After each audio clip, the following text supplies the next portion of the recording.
Hey, welcome back to another the Red Light Show with the hockey coach, Coach Francis, directly for the beautiful Kingdom Animal and Thailand on amazing great Sunday, November 2nd, 2025.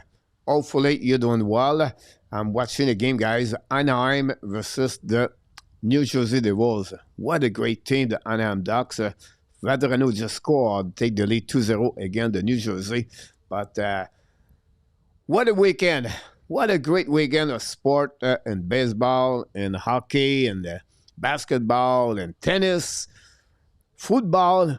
And it's not over yet. 5 more games in NHL today, and the great season in 2025-2026. And then you are the right place to be here on the great Sunday night talking about the Montreal Canadiens. And, of course, we're going to go through the game last night. They won by the score 4-3 in overtime. And then we're going to talk about the NHL news and all information you have to hear about what's going on since the beginning of the season. So this is going to be a great evening to talk about your Bleu Blanc Rouge, le tricolore, the Montreal Canadiens. Meanwhile, last night, the Hockey Nation Live Show reached a new milestone. 61,000 people watched the video of the baseball game between the Blue Jays and the Dodgers. This is the highest number of viewers at any live stream I did in the last since the beginning of this channel. It's not about me, but just to show to you how the World Series Blue Jays and the Dodgers bring to a YouTube channel. And I'm not someone carrying the baseball. Imagine someone carrying the baseball, like Toronto Insider, everything like that. That would be like crazy. But yes, this is the highest number of one specific live stream. And I want to thank all of you who've been with us during the playoff series, World Series, postseason, MLB. It was great. It was amazing. We just not like the outcome. But at the end of the day, that's this sport. And I think the Blue Jays not carrying only the city of Toronto, not only the province of Ontario, but they carry on the whole country of the Canada during that bowl season. And we have to be proud of that team and what they accomplished for the last couple of weeks. And it was really great to see that team until to the end. Try to find a way to win, but obviously the outcome was not that side. So anyway, before we start, we already have a goal. I don't know how this count in hockey. You score a goal before the game starts, but we got one. And notre ami Rick Robitaille scored the first goal of the night for his friends. So thanks so much, Rick, to do that. Oh my God!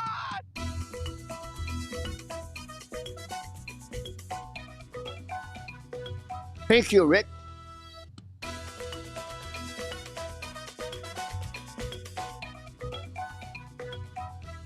And this is for the honor of his friend or his brother. And Rick, we share your thought for your brother. And thanks again to be with our Canadian Live Show. David, welcome back in the house. Thanks to be with us. Billy, welcome also from Nova Scotia. PS, knock the door. Welcome back. PS, Inside Pro Sport. Hopefully you're doing well, my friend. And then Guy, back in the house. Roger Delaney, knock the door. Welcome back. Thanks to be with Hockey. Ovidio, welcome. Thanks to be with our Canadian Live Show. And we have PLW go tonight.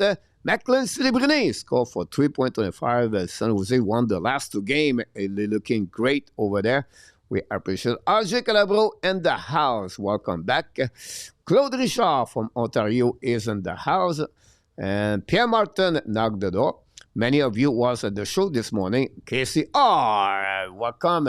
Best fans of Cole Caulfield. Someone called him today Timu Caulfield. I like that one. And let's hope Zegers does not get any point on us Tuesday night. Meanwhile, Sunday night at the Hockey Nation Live Show, it's the Red Light Show. and you cannot do have a show without him. He is back in the house after a great weeks with some kind of disappointment about his team in baseball. But he understood this is sport, and he understand life have to move on the next day. More difficult sometimes, but he's going to get his smile. He's going to talk about his favorite team, the Montreal Canadiens. So he's ready. Sit at home in Toronto, no damage around the house, and look like his wife told me he didn't break anything. But he is back with us, and Mr. Enortap is in the house tonight. Hello, Coach. Hello, Enortap, Hockey Nation. Always a pleasure to be back with you, Coach, discussing who else but our favorite team, the Montreal Canadiens. Mr. Enortap, we sent Luciano to check on your house yesterday.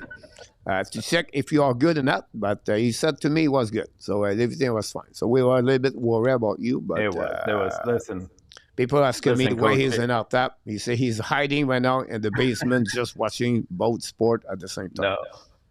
well, watching both for sure. I mean, obviously, if you're a fan of the Toronto Blue Jays, it was a disappointing outcome.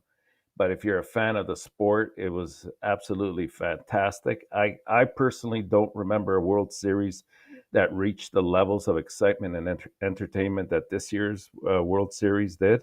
When you think about it, it wasn't even 7 games; it was 8 games plus, with all the extra innings that they've played. It just goes to show in sports, it's how the ball bounces. Sometimes it bounces for you, sometimes it bounces against you. But personally, I'd like to congratulate the Toronto Blue Jays on just an incredible season overall. They played with, I think, heart, grit, and passion all year long and deep into the playoffs. To me, I, I mean, there are a few other teams that come to mind that were at this level in terms of camaraderie, but I would say that the Blue Jays were probably at the top of that list.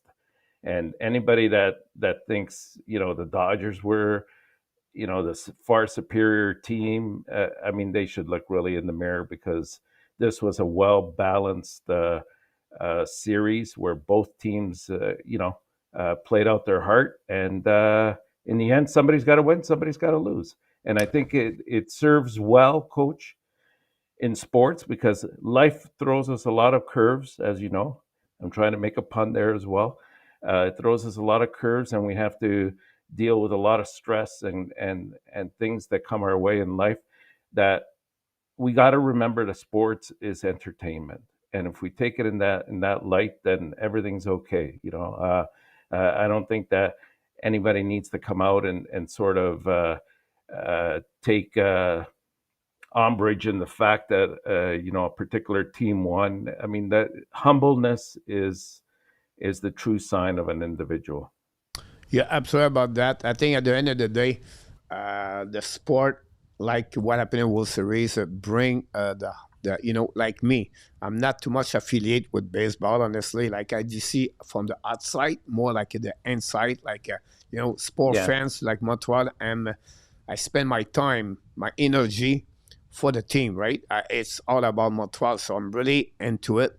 Well, baseball is more like a pair of eyes watching from outside. It's a little bit like watching golf or watching any other sport where I'm not really into it for any specific player or team. But what I saw for the last couple of weeks and the World Series was an amazing, great run by both teams.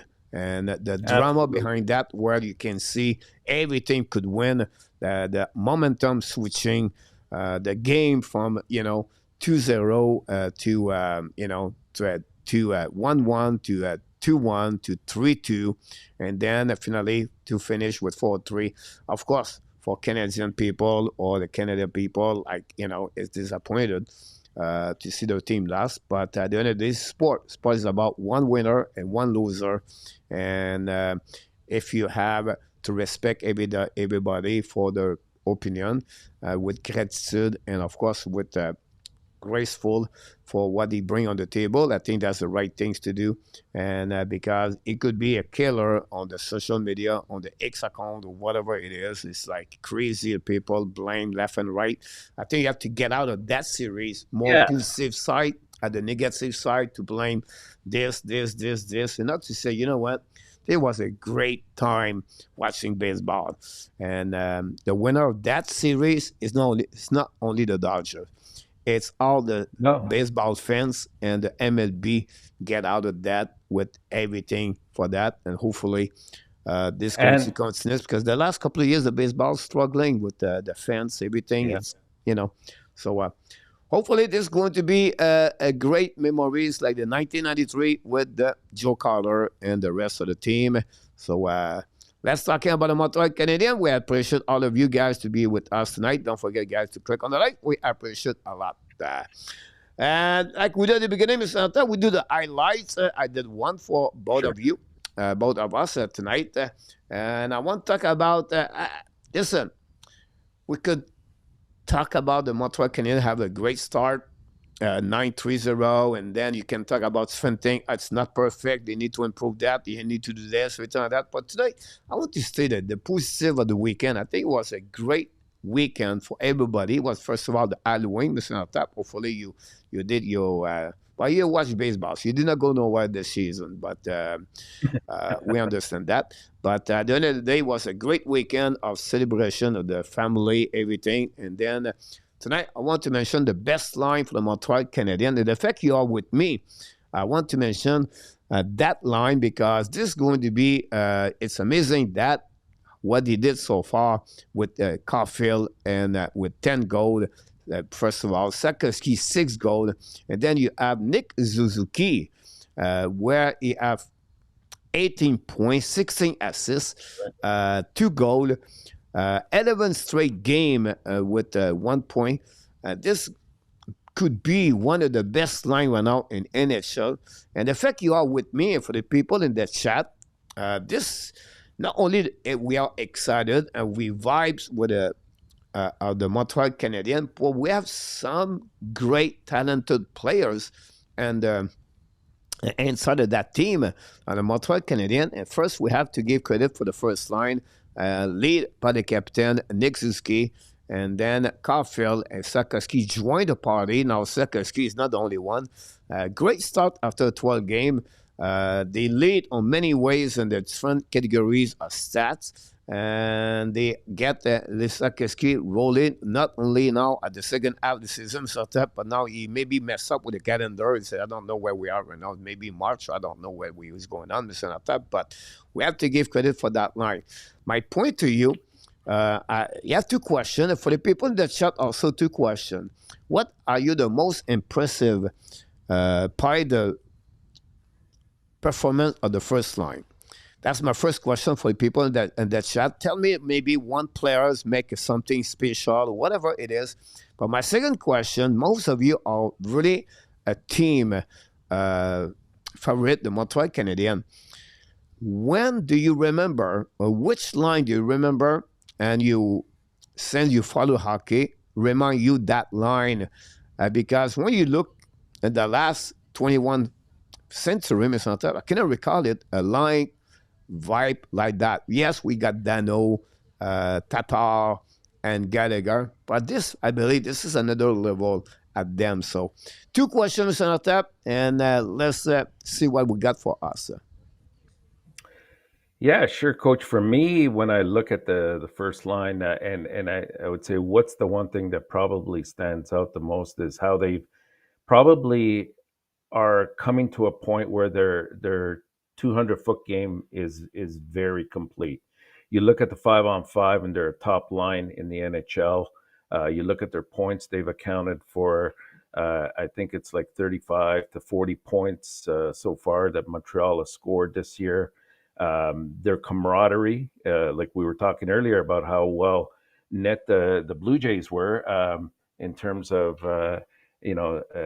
standing up for each other and playing complete game and always believing they can come back from deficits, etc. Same thing here. This line drives the team, no doubt about it. And I look at them this year, and yeah, there's always room for improvement. There always will be. I think that when you believe that there isn't room for improvement, that's when your game starts to falter. And these guys are always looking to improve their game, and it's witnessed by different things. Like Caulfield's really picked up his scoring this year. I mean, he's always been an elite scorer, but this year he's brought it to a different level. Suzuki's, I mean, he's up to 16 assists. He's got a point streak going, I think, in 11 or 12 games now. 16 assists in 12 games. That, I mean, to me, that's remarkable. And what he does defensively, like that's what people really don't see. They see the points, and that sprinkles thoughts, obviously, but it's what they do away from the puck, what they do in terms of their back checking. And then Slavkovsky, like, here he is. He's been ridiculed for 2 to 3 years for, hey, showing up halfway during the year. Well, guess what? He's showing up at the beginning of the year, and he's definitely answering a lot of critics' questions here in terms of, is he a true number one overall? I definitely think he is, and the line has shown that. The second part of your question was, were you saying, is there another Montreal Canadian line that I can Yeah. think of, or an Yeah. NHL Do you line? remember a line like them, like the last, of course, we can go all the way with Lafleur, Lemaire, Yeah. Well, and Shot. that's the one that comes to my mind, right? Lafleur, Shutt, and Lemaire, because you had the most complete player, which was probably Guy Lafleur, and Lemaire drove the line. Shutt was the sniper on the line, and they knew each other. They played off of each other very, very well. There wasn't a point in time when they didn't know where they were on the ice when they were on together, and their 5-on-5 was extraordinary as well. So, I mean, to me, just thinking about it at the top of my head, that's probably the line I would say. And if you go outside of Montreal, I would probably say something, and again in the same era, but it would probably be somebody like the Trottier, Bossy, and Gillies line in the New York Islanders when they were dominant and winning their Stanley Cups.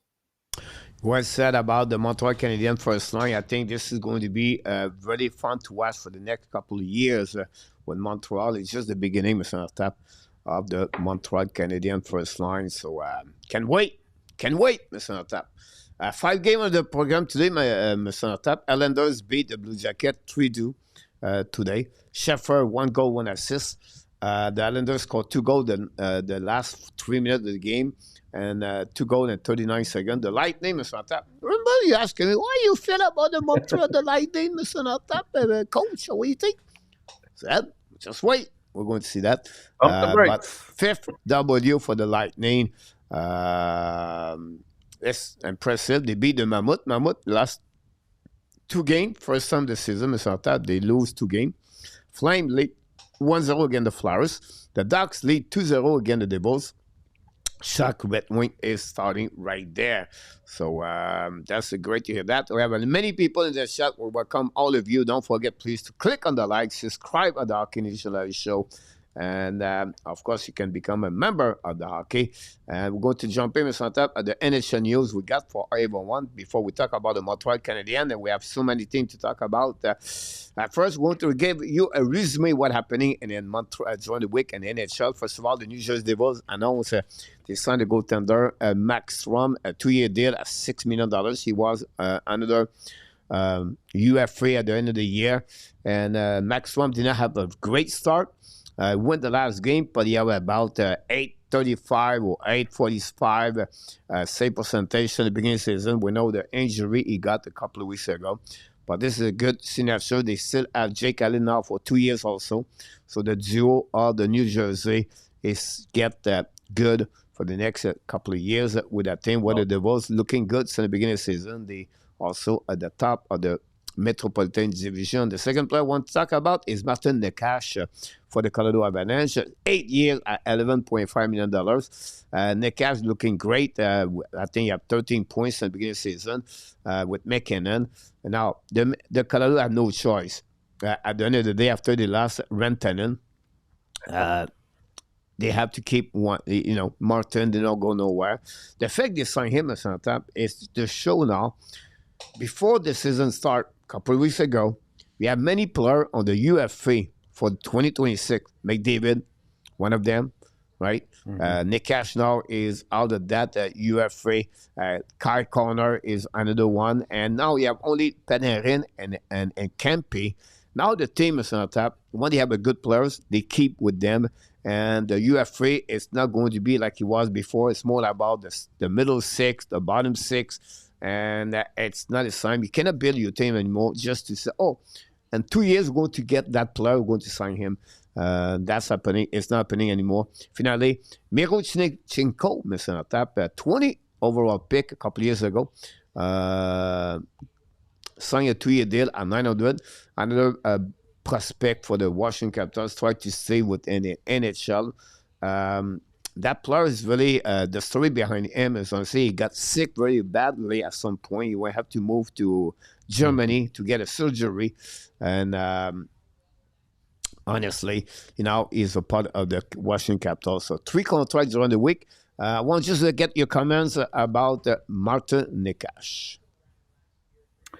Well, as you said, Coach, it's I don't think that they had much of a choice. But I mean, the thing I like to see is the fact that since he signed that contract, I think his game has come even to the next level. I mean, he's performing very well and getting the points to solidify that title as well. So you knew Nate Cash was going to always be an excellent player from his days in Carolina, but it's fantastic news for Colorado.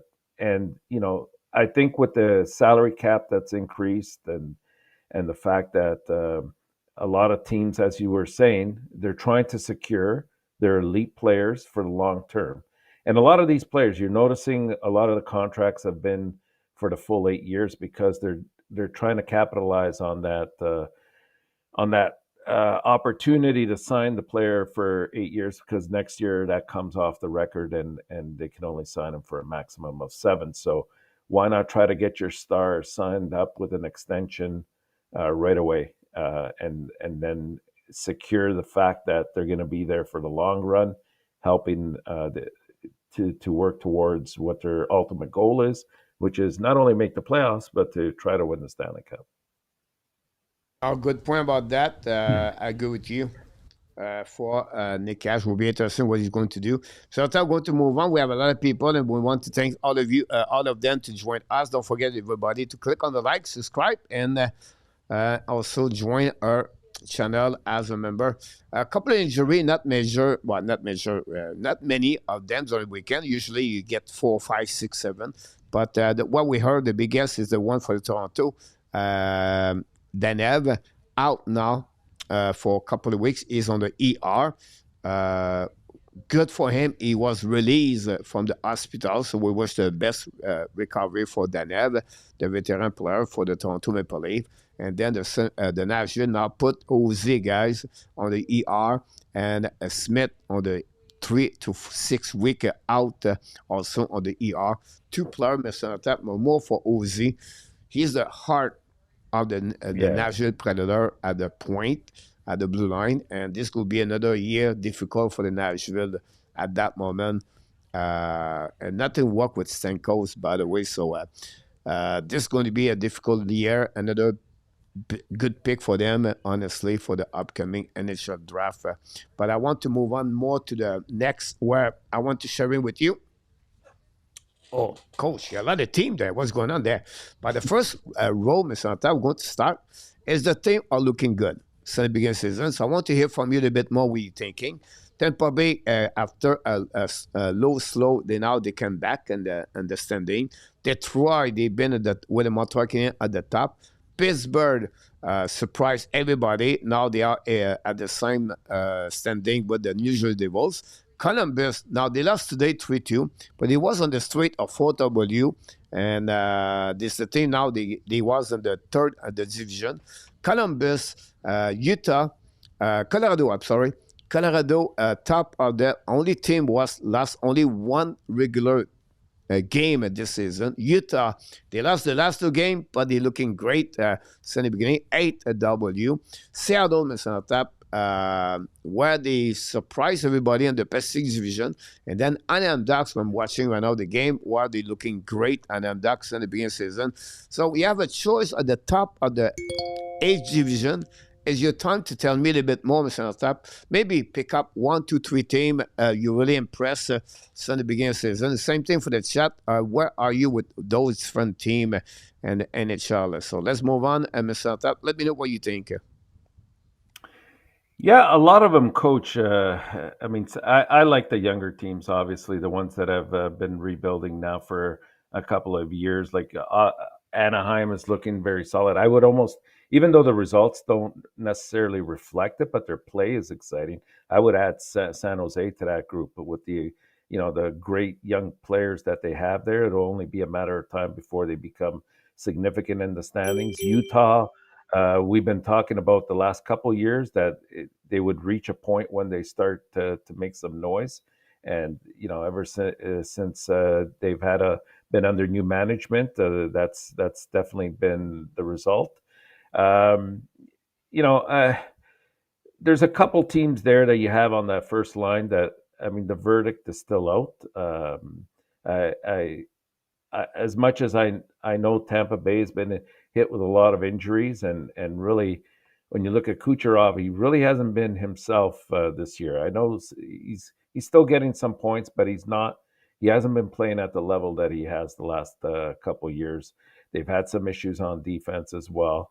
They're slowly starting to come around. They've gotten themselves back into third when they were last in the Atlantic Division. I think that's sort of where they may settle down in, either there or wild card. We'll see how that irons out. Uh, I don't. I'll be honest. I don't trust Detroit. And when I say that, I say it from the perspective of their defensive play. I think that they have some issues once you get by the first pairing of defenders there. Pittsburgh, obviously new coach, and the goaltending has been very good from both goaltenders, and I think that's what keeps them in the game. And of course, having Crosby doing what he does is always a major clue. Malkin's been very solid as well, but I think once we get closer to the end of the year, that will adjust itself. Yeah, I agree with you for what you just said about all different team in NHL. Look, it's still only 12 games, but at some point you have to check what's going on. I mean, that's kind Yeah, of the end of the yeah. year. But yeah, a couple of surprises there, definitely. On the flip side, the second row is not that. Toronto, Washington, Islanders, St. Louis, Minnesota, Calgary. Now, Toronto won yesterday, I understand that. Washington lost yesterday. Islanders win today. St. Louis Blues, Minnesota. Minnesota win yesterday. Calgary are winning right now 1-0, but they have only 2 W. For that line over there, okay, maybe 1 to 2 teams, you're a little bit surprised where they are or where they are. And then after that, we're going to move on. Well, the one that stands out immediately is Washington, I would say, right? Even though their play has improved lately a little bit, but given the fact that they were the top team in the league last year, point wise, and to see them where they are now, it's a bit of a letdown. But I look at that lineup and I still say that they have solid chemistry and players that will get them through this. And when you got somebody like Wilson on that team, it goes a long way with Ovechkin, and I think once their goaltending improves a little bit more, that'll be solid. Toronto, I think you're starting to see the fact. Of course, they miss Marner. That's the first and foremost thing that stands out. But every time I see him play, I see a reduction in terms of the speed. They're not keeping up with the game coach. They're not back checking a lot of times. I think that's why Berube's ticked off a lot of times, is because they're not heading back and playing a full 200-foot game. And unless they correct that, it's going to be a long year for Toronto. And I be surprised if they don't make the playoffs? I wouldn't be if they don't improve on those areas, right? Stolarz came out, a couple of weeks ago, and he pretty much put it on the line. And I can appreciate that he did it. Maybe you might argue that it wasn't the right venue to do it on national television. It should be something that's done behind closed doors.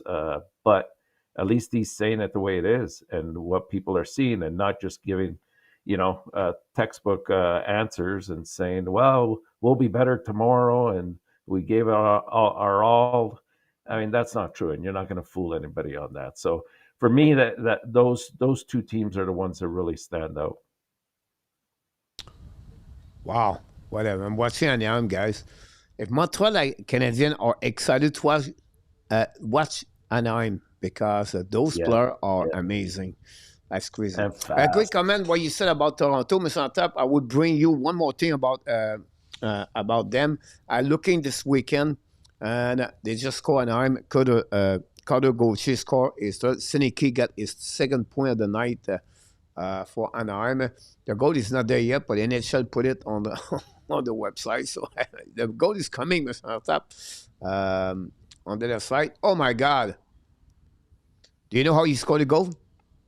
No, From the goal I didn't line, see it. behind the goal line, and he hit the skate inside of Jake Allen.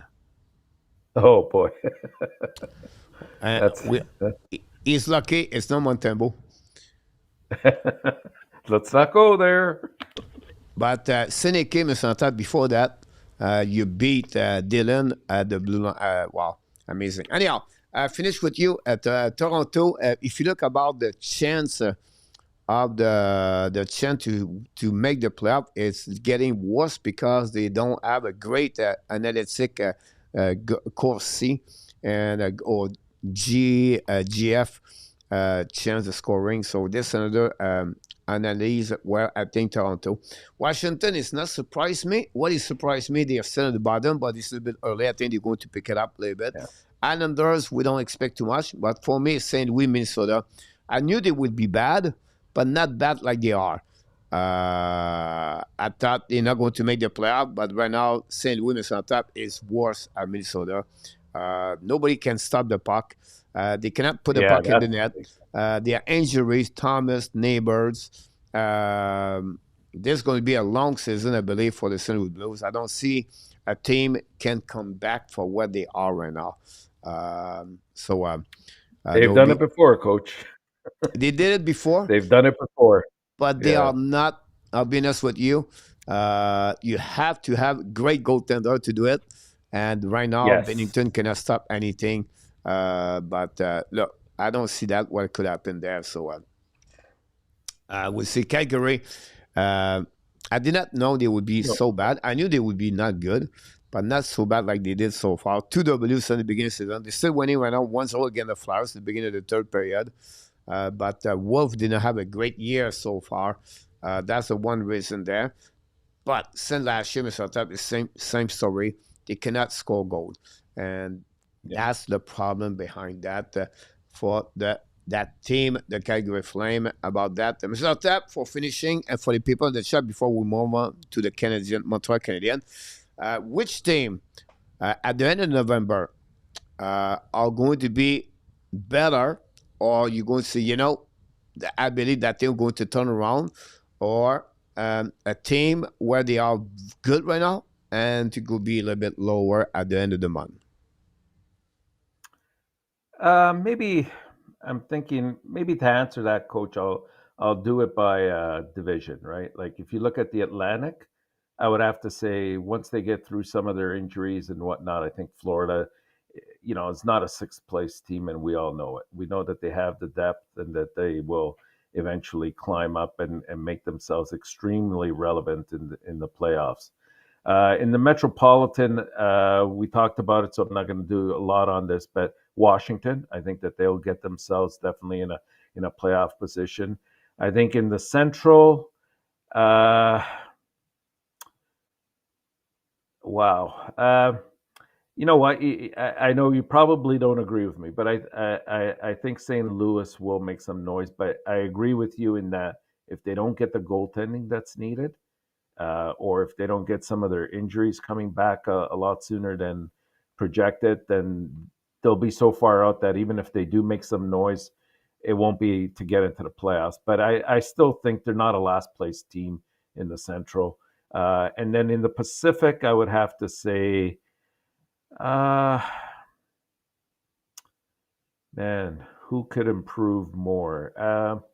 I mean, Vancouver's such a weird team. I just don't know what to expect from night to night. There's some nights where they look like they could possibly sneak in as a second wild card team, and other nights where they leave a lot more to be desired. Maybe LA, you know, between those two teams, I would say. That's a great comment. So you said, I would say, if I follow your route, I would say on the Atlantic division, I think one team could be lower. It could be the Detroit Red Wings. Lower? Are we talking lower or higher? Because I was trying to see who Yeah, will lower and improve. or higher. So I would say to you, one thing is going to be lower at the end of November will be Detroit. I think they're not going to be at second position at the Atlantic division for sure. Um, Boston is the only one I believe they're going to be down. Now they're looking good right now, but I think they'll be down for that part over there. Um, I think Ottawa is going to be better when the Kachuk will show up. I think that's the thing I like what I saw for them yesterday. If they can get a good goaltending, I think Ottawa could be good. On the Metropolitan, I would say to you, a team to watch is really Columbus. That's the team in the middle, and they can push out some people. Carolina right now are many injuries, and that's the problem they have Yeah. right now.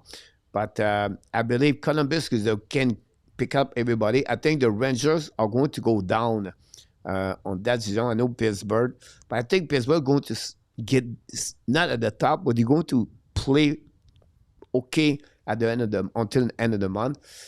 For the Central, I would say to you Nashville. I think Nashville now they play their best Yeah. hockey. They're going to be a bit lower without Hosey. I don't think so. It'll be good. I disagree with you about St. Louis. I don't think so. It'll be better on that. I think there'll be not much. I think Dallas could be a little bit better for the month of November. If you for the Pacific, um, I think Seattle, they're not going to get there. I think Seattle is going to be a little bit lower for the month of November. But a lot of people in the chat, we appreciate all of you guys. We appreciate a lot. 40% playoff team all Seattle at the you're right about this, PLW. At the Thanksgiving, that we're going to get them. Mr. Intap, we're going to talk about this. Mr. Intap, we're going to talk about this. We need to talk about the Montreal Canadiens. Many people in the chat, don't forget, please, to click on that. If you don't mind, that'd be great. And here we go.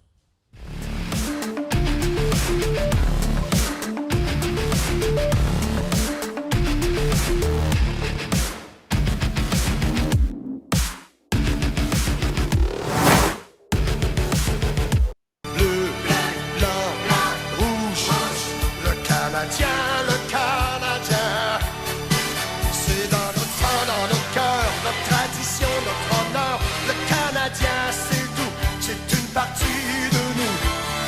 Bleu, blanc, rouge. Le Canadien, c'est une partie de nous.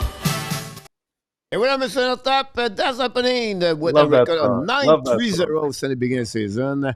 And we have to be proud of that team because it's a bit surprised all of us, honestly, since the beginning. And what we're going to do, guys, for everybody in the chat, it's funny, Mr. Intap, usually we have news around the Montreal Canadiens, but we don't have anything.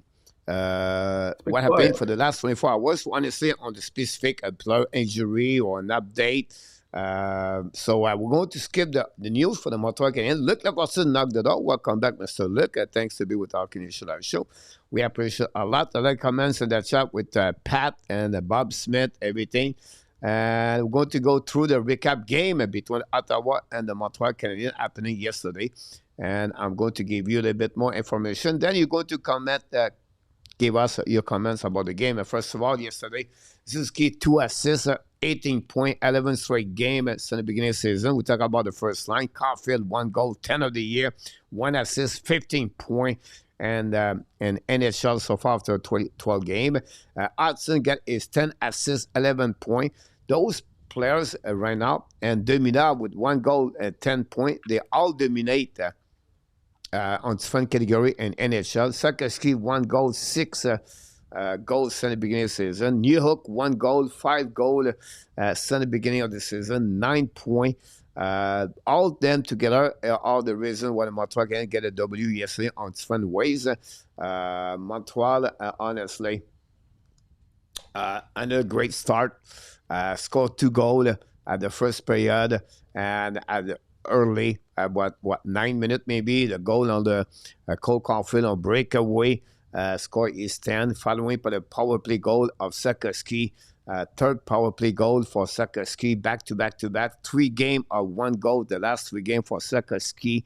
But the killer goal, the goal make completely cut the leg of other team and cannot happening last night. Budzik on breakaway, Hutson on penalty kill, and slowly, probably the right way, we got the center can come back with 3 goals, and the Montreal Canadiens find a way to tie the game with a couple of minutes to go, 2 minutes something. Even Demidov score a goal and tie the game, and then Alex Newhook got the breakaway from the great generosity of the players of Drake Patterson. And Newhook did not miss it. Newhook, like we know, he did not finishing usually, but he did it yesterday. And after that, you have the Nick Cousin with this Strabo. We're going to talk about this later. Demidov goal, plus his 2 high is impressive. And the power play goal, Montreal Canadiens looking good. So you have a couple of news right there. And you can share it with the people in the chat. And then I'm going to add more. You're going to talk about that overview of what you saw yesterday between the Montreal and the Ottawa Senators, between 2 pitch of Dodgers or the Montreal or the Blue Jays last night. Yeah, I think the chat is doing a great job of covering many of those points, Coach, and that's to be commended. Keep commenting, folks. For me, it was the fact that again, they came out with that quick 2-0 lead, and I thought that was fantastic. I thought that they took the play to Ottawa all night long. It looked like Ottawa was more interested in trying to get McDermott out there and start a fight with Jacky, and Jacky was smart. Like I don't know if you noticed, Coach, when McDermott challenged him and he just pointed to the scoreboard, and then he looked over at the bench, and you could see Marty St. Louis nodding his head. He says that's the right thing you do.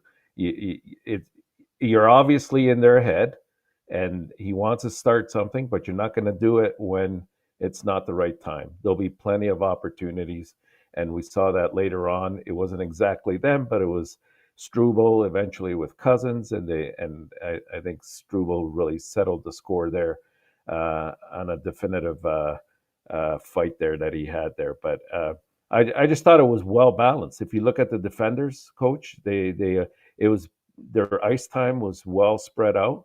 I'm starting to really like the combination of Hutson with Struble on defense. I think that they make a very good pairing together. And I thought that Jacky and Carrier were also strong. Obviously, we know what Matheson and Dobson bring to the table, but it was good that they were able to pick up. I think the lowest on the defenders was Jacky with 14 and a half minutes, which is perfect. Both of them was 14 minutes trouble and Jacky. I talked about this on my early show this morning on the French side. What I said, both of them have a good game for the Montreal Canadiens. If they can play like that, that's going to help in the Montreal a long run. And that's what we're looking for. And they're both young defensemen that need to learn. They will make mistakes. But by making mistakes, the answer is not to say, okay, well, we're going to sit your butt on the bench and you're only going to play 8 minutes tonight. Like that does. I mean, it's okay if you do it for a period because it gets a message across. I understand the thinking behind it. But when it's done on a consistent basis, you're not going to see development with the player. You're not going to see improvement because they need to go out there and show you that they're not going to repeat that particular error, that mistake that they've made. And I thought that, they were both given fair time yesterday, and I think that the results were there. Offensively, what I liked really was the fact that besides the obviously the top line doing what they've been doing, I thought that the Kapanen with Newhook and Demidov looked solid to me. And if you can get those guys on the scoreboard, which they did yesterday, there's your secondary scoring. Is it a perfect situation? Probably not, but they work well off of each other. The only disappointment I kind of had by looking at the game yesterday was I thought that the line with Doc and Bolduc and Veleno, I thought Doc and Bolduc played well off of each other, but it looked like Veleno didn't really fit in, right? Like I applauded the fact that he stood up for his player when he did that, but that's an aside from the hockey, right? Like from the actual play. I didn't think he was as involved as he could be. And there were some turnovers that he caused that were troublesome. So that was the only line that I kind of questioned all evening. But overall, it was a good game. They just have to.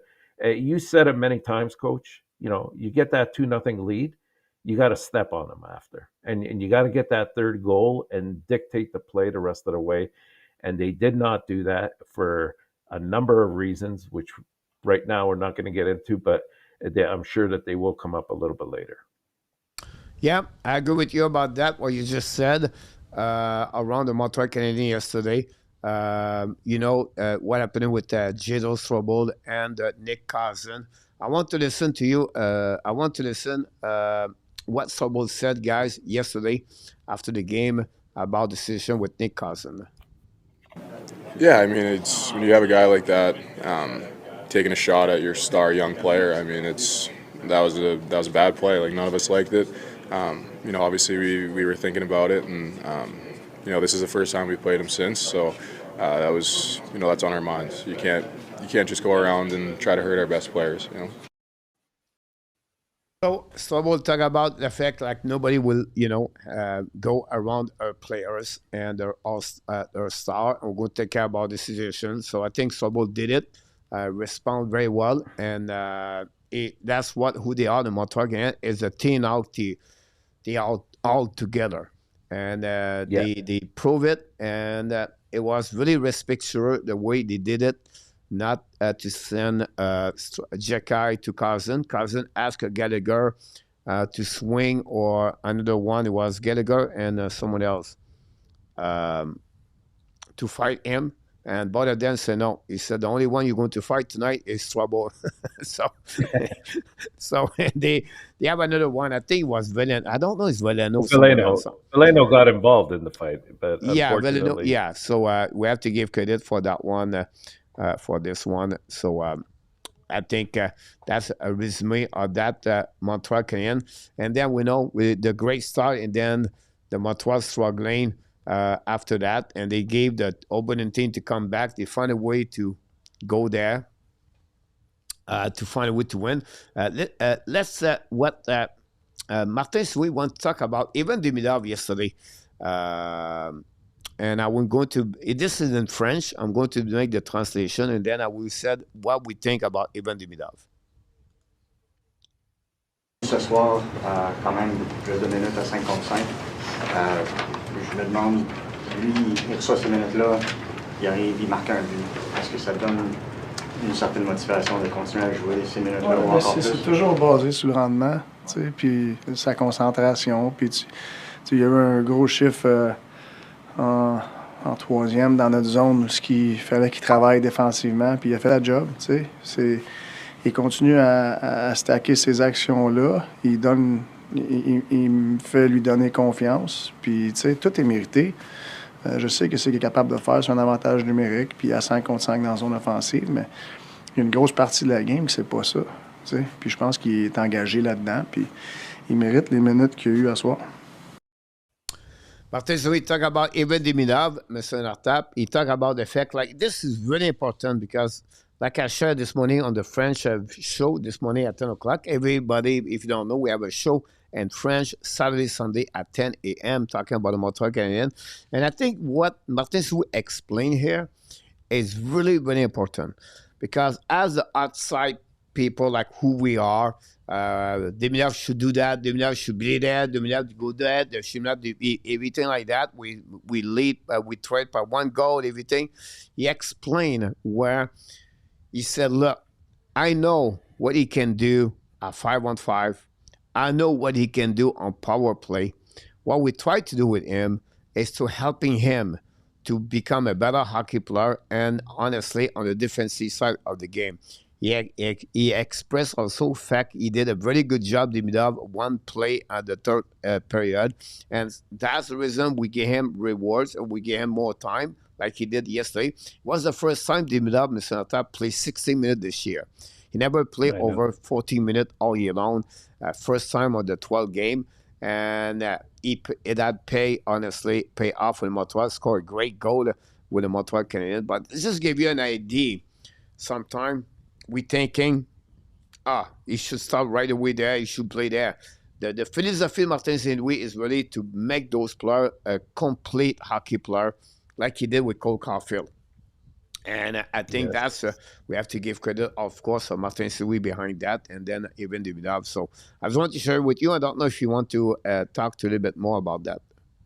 Well, the key one you hit on there was, I was going to bring it up as well, was the way a couple of years ago, this sounds familiar with what he did with Caulfield, right? I mean, he didn't have his defensive game going as much as he should be. And now look at him. He wins battles even at his size, and that's above and beyond what he's noted for, which is scoring. And I would even say last year with Hutson, right? A lot of people were questioning right off the bat, why is he not playing on the first power play unit? Why are they putting Matheson up there again? I mean, there was a method behind the madness, right? And I think he knew what he was going to get and from Hutson, and eventually that was going to happen. But he wanted him to earn those stripes first, and to not sort of ruin the chemistry or the feelings behind things. I think Matheson obviously saw the fact that what Hutson could offer that he couldn't, and it made total sense. And eventually he came on and he played on first power play unit, and we're seeing the same thing with Demidov. So I would say that's very good coaching on behalf of Marty St. Louis. Great point about that. Absolutely, I agree with you. And let's move on for what we got here. Keep the lead. We talk about this early now. You talk about Jekai's trouble, Mr. Intap. But I'm going to be disagree with Veleno for your comments about him, about that. Again, I make the show, guys, without knowing what Mr. Intap was going to talk about. So I just want to bring that. It was not like I was waiting for to punch him and the show. He would said something and then, no, he's not there. But I'm happy about that because some people in the chat yesterday or comments I hear, Veleno should not be there, should not play, blah, blah, blah. And then I say, you know what? I'm going to show what Veleno did yesterday. The best line for the Montreal Canadiens, or the second best line on the analytics stat. I'm talking about the expected goal for, the X4, and the core C4 percentage. Veleno finished with 52.8, Mr. Intap. At that line, they have, whatever they got, score one goal. They have a better shot on the net and better chance to score. Of course, we have to talk about the breakaway Budzik that increasing that. But overall, the only negative about him, he got only 2 face-off anyway. He did not win, but it's not the end of the world. At the end, the line of Sudakowski, it was the worst of the 4 line, Mr. Intap, on the analytics, but they got the goal on the power play that helping them to increasing. But at 5-on-5, they gave a goal, and they don't have a lot of percentage. The puck position was there, but the goal expectation, it was not there for that line. So, again, for the people complaining about Veleno or think he's not, And again, I said this, Mr. Intap, I think it was this morning. Again, Montreal Canadiens are not finished to build that team to what they want to be. This is another player, Mr. Intap, on the transition with the Montreal Canadiens. And he's not the only one. I think Montreal is going to be good, Mr. Intap. I think Josh Anderson won't be there. Brendan Gallagher won't be there. Alex Carrier maybe not be there. Maybe Strobel or Jacka won't be there. And it's not this is the way. But right now, I don't think Joe Villano make the team really bad. About the fact he did really one bad play. Again, I don't know which one. He did a turnover at the blue line, and then it turned around to be a goal. But at the end, I think this is going on, and that's okay right now. Because I don't think so, Mr. Intap. At the same time, we don't have any player ready and Laval to take his spot. Beck is not ready. Chekai is not ready. And can we get better? Maybe it will happen at the trade deadline right now. But I think at the end, this is what we are. And that's what I would say. We have a good team. We're getting better and better. But we're still missing a piece of the puzzle. That was my headline, Mr. Intap. I switched. I said I would go more positive tonight. I don't want to be negative. But I think we're still missing a couple of pieces of the puzzle. And I think that's what Montreal, for now, Joe Villano is just a transition player with the Montreal Canadiens. Yeah, of course he is. I mean, that's where it stands. Like, again, I was looking at it more from the perspective, if you look at that line, I saw more chemistry between Doc and Bolduc.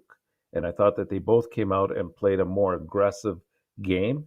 I mean, the advanced analytics might say otherwise there in terms of what Villano offered. But if you look at the entire line, though, every player there was -1 last night.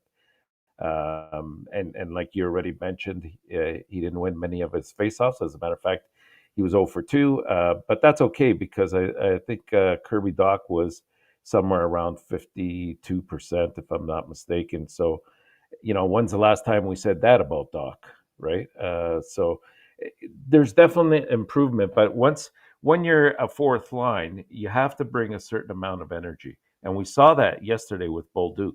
That hit of, I believe it was Sanderson right into the bench. But it wasn't just that.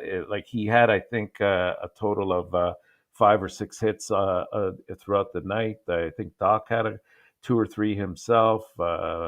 And that's what you want to see. And I thought between the 3 of them, the only one that wasn't keeping up as well as the other 2 was Villano. But he's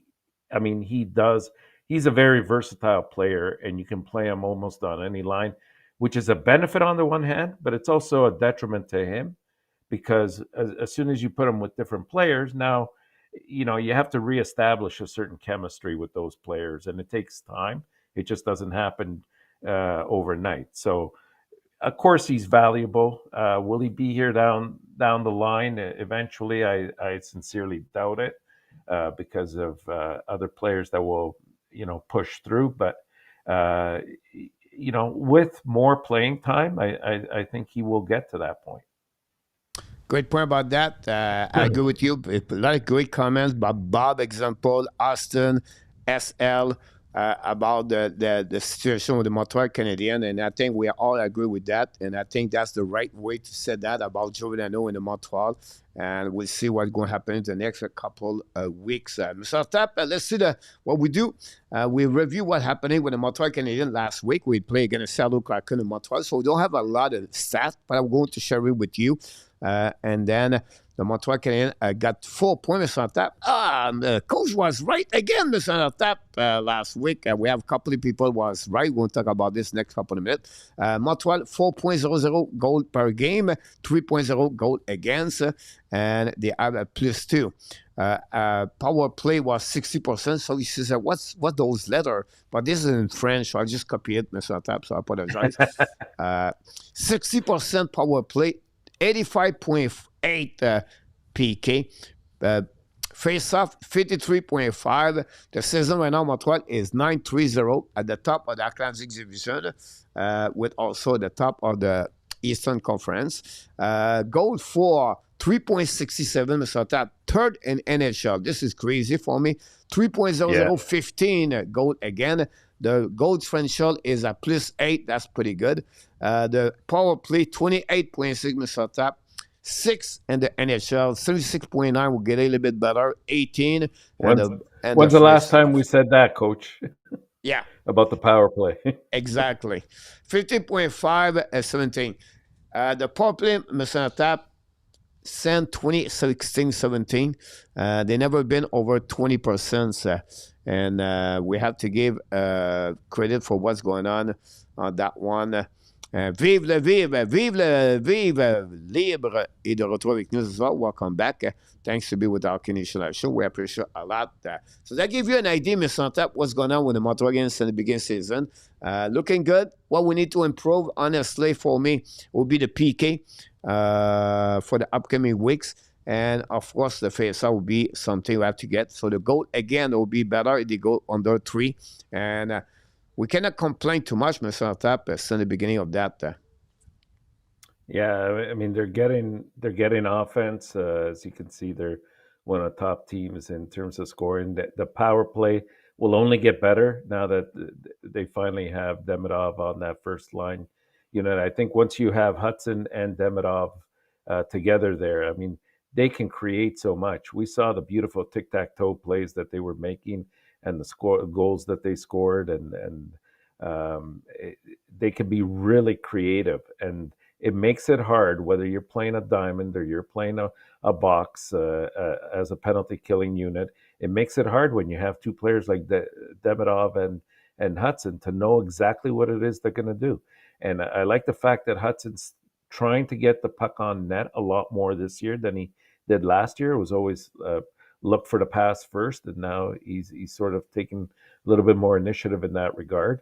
So we're going to see that number, you know, at the very least, stay around that mark. I mean, 28.6 it's high, and I think it's sustainable. But I agree with you 100%. I think that the penalty kill has to improve. It has to be at least around the 80% level. Absolutely. They have to get the 100. Like right now, they are like 104. That's pretty good. If you think about that, that's pretty good. But we have to get there a little bit more, the PK, to get better on this one for sure. So thanks everybody to the chat. Don't forget, please, to click on the like. We appreciate a lot. A lot of great comments left and right. Mr. Tap, while we do that, but we have to talk about the stood out and the motor game. We're going to focus only on of the, if you don't mind, Mr. Tap, on the game last night. And and I don't think I have this right there. I have to go back right there. But the stood out, Mr. Tap, if you don't mind, the obscure and the honestly the office. Exactly. About that, here we go, Mr. Tap. I'm going here. And here we go. I knew I had it. I have it somewhere, Mr. Tap. You got it now. No, that's great. For me, with the stood out, we can name a few obvious ones, but the one I'm going to go for, and you might say that would be more appropriate as obscure, but I'm going to say not really, because I really like what Newhook has brought to the table this year.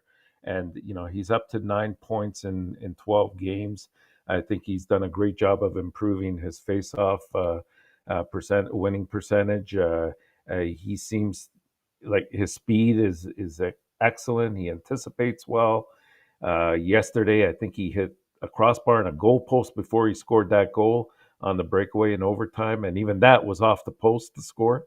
But that's okay. They all count, obviously. But, you know, he's made himself a dangerous player offensively, but more importantly, he's also very responsible defensively. And yesterday, we saw that in his overall play. I thought he was noticeable all evening long and made himself a threat, which was a great anticipation on I would say, a very poor play by Batherson. You know, you never ever pass the puck straight up in the middle of the ice like that. But give credit to Newhook for anticipating and then taking it to the house. So I'm going to give the stood out to him. For obscure, I'm going to couple. I mentioned that earlier, and I won't say much more on it, but I'm going to give it to the combination, even though they weren't playing together, but of Jack Eye and Struble. I thought that the two kids that have probably been most maligned, if you want to say that, or haven't been given the same ice time. I thought, given the opportunity yesterday, they stood up and answered many of the questions. And to the office, boy, I don't want to open up a can of worms, and I know you're not going to agree with me, Coach, even though he was better. But anytime you're still allowing 3 goals on 17 shots, it's an area of concern. And I'm going to send Montebo down there. If I may, I would I would rather, to be honest with you, I would rather send Eric Raymond down there, because I think it's more of a coach, goalie coach issue than it is Montebo at this point. And I think I like Montebo, and I think he will come around eventually. But until he corrects those areas in his game, which right now are his enemy, in his own head, it's not going to improve. And if we don't have more solid goaltending out of him, like, people are talking about Dobesh, and justifiably, but let's face it, he's not going to be at this level or at this pace all year long. You're going to need Montebo to be, at least a 50-50 contributor, as Dobesh is. I would say even more, but at the very least 50-50. So I would send Eric Raymond in the principal's office there and have a word with him, so that he can hopefully help Montebo to straighten out his game a little bit. Great comments about your obscure and stood out in your office. A lot of people comment their office, also the players. If some people said Montebo, some the one said, let's see what we got here, Mr. Intap. Jeff, welcome. See, a lot of people show up late, right? Not late, but they show up now. Welcome, everybody. Thanks to be with us. Don't forget, everybody, to click on the like. We don't mind. That'd be awesome. We appreciate all your contribution on that one. Working with Bergeron and Bureau is ready to notch. Yeah, about that one. SLG, Sakoski, Jekai, and Evans for him. GF, go with Madison, Strobel, and Suzuki on that one. And then we have one. We have Demidov, Obscure Madison, and Montembeau on this one. Pete Martin go with Sakoski. And that's what we got right now. So I try to pick it up, everybody. And Edu tell you, let Montembeau alone, Mr. Intap. On that one. No. So now We Demidov, love Obscure Dobson, and Office Montembeau at PLW. And that's what we got right now. Sakoski, Jekai, and Doc for Pierre Martin about that one. What is going on with the Survivor? It's coming, and 5 minutes. I will finish that. I have 2 things to go after that, Mr. PL. That's a great question. I did exactly right there. I have everything set up. As to Mr. Intap, is really interesting. You go with fun ways about the stood out. I believe you have some players set up. But I have to go with Alex Newhook, Mr. Intap. Alex Newhook played a lot of great minutes right now with the Montreal Canadiens. And I would say, okay, he scored a goal, but first, he have a crossbar or a post, Mr. Intap, at the first period, if you can recall it. The referee, he called the goal there, right? Yeah, he did. Yeah. Until they reviewed it. So I think he's more involved, and I think the role he played, Mr. Intap, I believe in the NHL, it's all about the mindset of the player. You can see the confidence Montembeau right now is not there. And I think Alex Newhook, and I wish I had the interview, but I don't have right now. Alex Newhook played a lot of great hockey for the Montreal Canadiens. And sometimes it's what the team gave it to you to play a specific role. When you make a team, Mr. Intap, and I used a block game. The block game, Mr. Intap, we have to fill up the block game all perfectly on the same position and everything. And I will put the number of the player on the block game, Mr. Intap. And behind the number of the block game, we have a specific role we expect for the players. And it was a game mindset for the team by my cell to make a good team for the upcoming season. And I think Alex Young, that's what he does right now. He understands now what he played for the Montreal. He have a specific role, the PK. And those kind of minutes at top are important, exactly like the power play. And it's important the role he plays right now with the Montreal Canadiens. You have an opposite, we can call it the second line if you want to call it right now with Kapanen and Demidov. But I think right now he understood more, Mr. Intap. The speed he has helped him an edge on the offensive side. Are you agree with me? Absolutely. Now, he understood now the speed he has gave him another advantage on the defensive side of the game, on the PK, on the defensive zone. And that's what he turned around to be what Alex Neil is right now with the Montreal Canadiens. So I gave him my stood out player for the Montreal yesterday. Great performance. My obscure, you have a player like we can talk about Jekai. Some people talk about Jekai. But I have to go with Trouble. And I will give you the reason behind that. First of all, he stepped up for the team. He go to Nick Cousins. So okay, he did one move right there. I don't think like Jekai. I think both of them play a solid game. But I will give you a little bit more deeper about that, Mr. Intap. He have a really bad mistake Tuesday night against the Kraken. He turned around that mistake, he take a penalty, and then the game switching after that. Now, you said, oof, we win, Mr. Intap, and he can feel better in the plane, right? And my point behind that is to respond after that. And I think this is what the mindset of the game changed everything. And I applaud him the way he responded yesterday. And I say, you know what? I make a mistake, and I understand my role is inside of that team.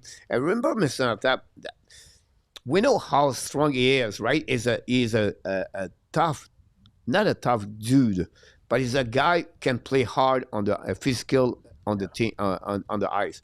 But he came for the league, Mr. Intap, and say it's not a league for fighting. It's not like like Jekai he is. And I think I have to give credit for me on my obscure Children's Trouble. Finally, at the office, Mr. Intap, I'm going to surprise you. Completely understand your point of view. He's already down. I know you just put him more down. And now he's upset at Victoriaville right now at home, Mr. Intap. And I agree with you with A2. Let him alone for 1 week. We know, you and me and everybody, he didn't have a great game overall. We understand that. But I will say to you, he had another game where, obviously, sometimes, you know what? It's again, and again. Another player, his own Madison put a puck in the net. You have another unlucky goal from Batterson again. I understand that it's not perfect world right now for Montreal. But I always said to go for my obscure, office, is Jake Evans. And Jake Evans make a mistake at the blue line, and that gave the third goal. Now he said, yeah, but Montreal have to stop that. It was a great shot by Stubble. But Madison also got pinched right there. But my point behind that, Mr. Intap, is Jake Evans right now, other fact the PK is good, he still not bring that line to the next level. Like Anderson and Josh Anderson could be at the same boat with him. Both of them have to go back together. Maybe both of them. I'll go put the Josh Anderson and sit with Martin and we said, hey, boys, we need more. We need you guys step up on the other side of the game. And I think that's what happening right now for my boat office for that one. And at least at the end, Mr. Intap, we want to say one more thing for Montreal. We want the goaltender win, and he win. Absolutely. That's the simple there. But I will say one more thing again. I said all the time right now is my one more thing because now my head is spinning, Mr. Intap. I would like the end of the game where both of them, when they win New Hook, after the team won to Montreal, Mr. Intap. And this is what they are, the Montreal Canadiens. Whatever a player is struggling right now, they have like a pact they hold together. They love each other. They go at the wall together, and they go to celebrate with Montreal yesterday. Whatever, it was not his best game. The winning game is just the win, Mr. Intap. We're helping him for the next couple of nights to breathe more. He knows it's not perfect. I know he knows that. But the when you don't have confidence, it's fragile, right? So little thing you win, like you have no goal, or you right now didn't score for 13 game. You score a goal right now. That we're helping them the next game for that player. So I just want to share it with you. It's nothing again you allowed about that, but I give you another dimension of what I think about that. No, absolutely. And like I said, I want to see Montreal succeed, and I think he definitely will at some point. My whole issue has been just let's get the goalie coach to properly address the areas that he needs to improve in, because right now, I mean, he's his own worst enemy. You can see it in his body language when he lets down a goal that he probably should have had it.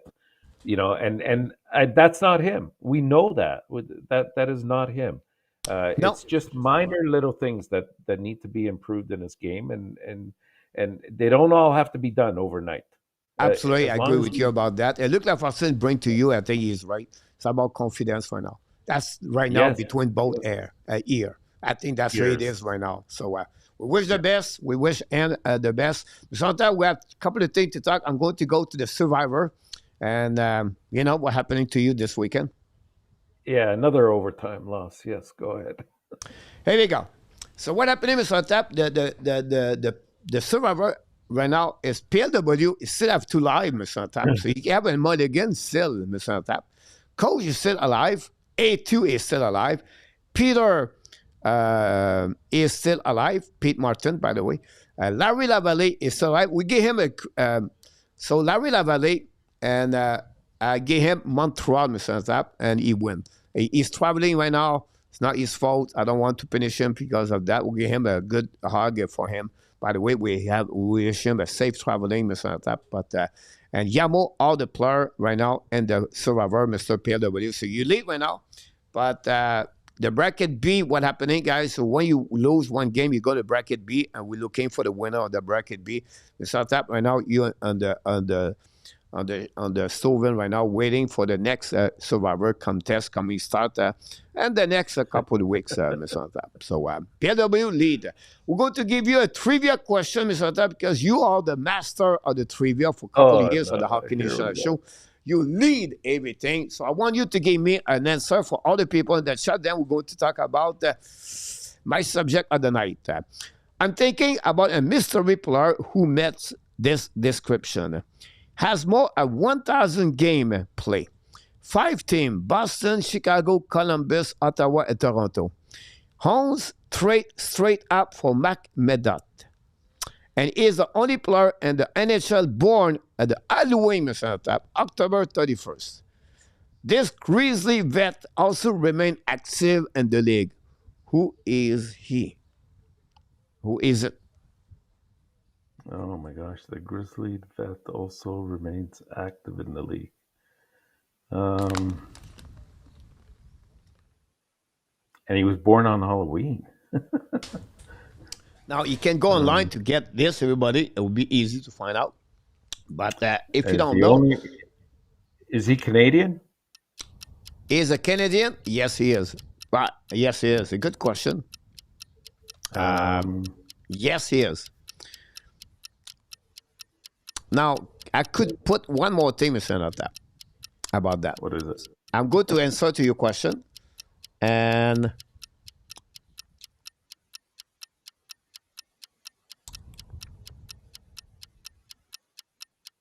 he's from USA. So he's American. He's an American. He has a brother play right now in NHL. Oh.